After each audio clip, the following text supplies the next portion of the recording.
25 دسمبر کو پوری دنیا کے عیسائی حضرت عیسیٰ علیہ السلام کا میلاد نہایت جوش و خروش سے مناتے ہیں۔ آپ کو مسیح اس لیے کہا جاتا ہے کہ آپ زمین پر چلنے یعنی سیاحت کرنے والے تھے۔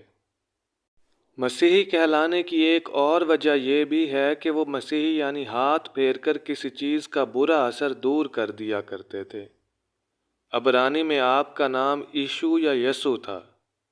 حضرت عیسیٰ علیہ السلام کے بارے میں قرآن مجید میں تاریخی شواہد ملتے ہیں، جن میں ان کی زندگی کا تذکرہ ہی نہیں بلکہ بنیادی مباحث بھی بیان فرمائے گئے ہیں۔ حضرت مریم ایک پاک دامنہ نیک اور کنواری خاتون تھیں، جن کو ان کی والدہ نے اللہ کی نذر کر دیا تھا۔ وہ عبادت گاہ کے ایک حجرے میں دن بھر عبادت میں مشغول رہتی اور رات اپنی خالہ کے ہاں بسر کرتی تھیں۔ ایک دن ایک اجنبی شخص کو اپنے قریب پا کر بے حد خوف زدہ ہو گئی اور اس سے اللہ کی پناہ مانگی۔ نوجوان نے بتایا کہ ڈرنے کی ضرورت نہیں، میں اللہ کی طرف سے بھیجا گیا فرشتہ ہوں اور آپ کو ایک پاکیزہ مبارک و مسعود بیٹے کی ولادت کی خوشخبری دینے کے لیے آیا ہوں۔ آپ کا بیٹا دنیا والوں کے لیے بڑی رحمت کا سبب بنے گا۔ وہ بیٹے کی ولادت کی خبر سن کر اور بھی زیادہ گھبرا گئی۔ بیت المقدس سے تقریباً 8 میل باہر ایک ویران مقام پر حضرت عیسیٰ علیہ السلام کی ولادت ہوئی۔ اللہ تعالیٰ نے اس ویرانے کو زرخیزی میں تبدیل کر دیا، وہاں اپنی نعمتوں کی بارش کر دی، وہاں پانی کی نہریں جاری کر دیں اور خشک درختوں پر ان کے استعمال کے لیے طرح طرح کے پھل لگا دیے۔ بی بی مریم یہ جاننے کے باوجود کہ بچے کی پیدائش معجزہ ہے، بشری حیثیت سے سخت پریشان تھیں کہ لوگوں کے سامنے بچے کو لے کر کیسے جاؤں گی اور ان کے استفسار پر کیا جواب دے کر ان کو مطمئن کروں گی۔ فرشتے نے ان کو سکھایا کہ آپ کلام نہ کریں، چپ کا روزہ رکھ لیں اور پوچھنے والوں کو اشارے سے کہہ دیں کہ نو مولود سے پوچھ لو کہ تمہارا باپ کون ہے۔ ایسا کرنے پر لوگ اور بھی سیخ پا ہو گئے کہ بھلا نو مولود گود سے کیسے کلام کر سکتا ہے۔ بی بی مریم کے خاندانی وقار کا حوالہ دے کر جب ان کو لعن طعن کی گئی تو اللہ تعالیٰ کے حکم سے ماں کی گود سے بچے نے اعلان کیا کہ میں اللہ کا بندہ ہوں۔ ان کے دل کفر سے سیاہ ہو چکے تھے، اس لیے انہوں نے پھر بھی یقین نہ کیا اور الزام تراشیوں کا سلسلہ جاری رکھا۔ مسیح علیہ السلام نے ایک طرف اپنی ماں کی پاک دامنی ثابت کر دی اور دوسری طرف یہ اعلان حق بھی کر دیا کہ جس نبی کی آمد کا بنی اسرائیل کی الہامی کتب میں ذکر چلا آ رہا ہے وہ بھی میں ہی ہوں۔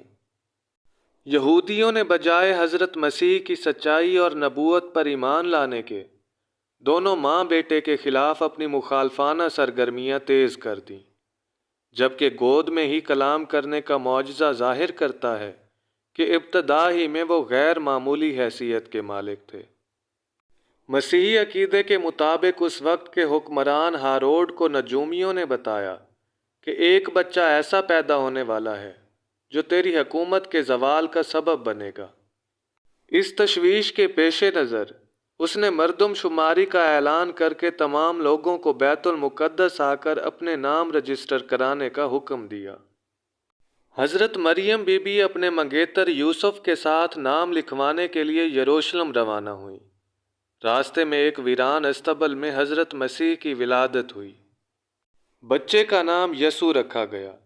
فارس سے آنے والے مجوسیوں نے ستاروں کا حساب لگا کر تصدیق کی کہ نو مولود بچہ یہودیوں کا سردار بنے گا۔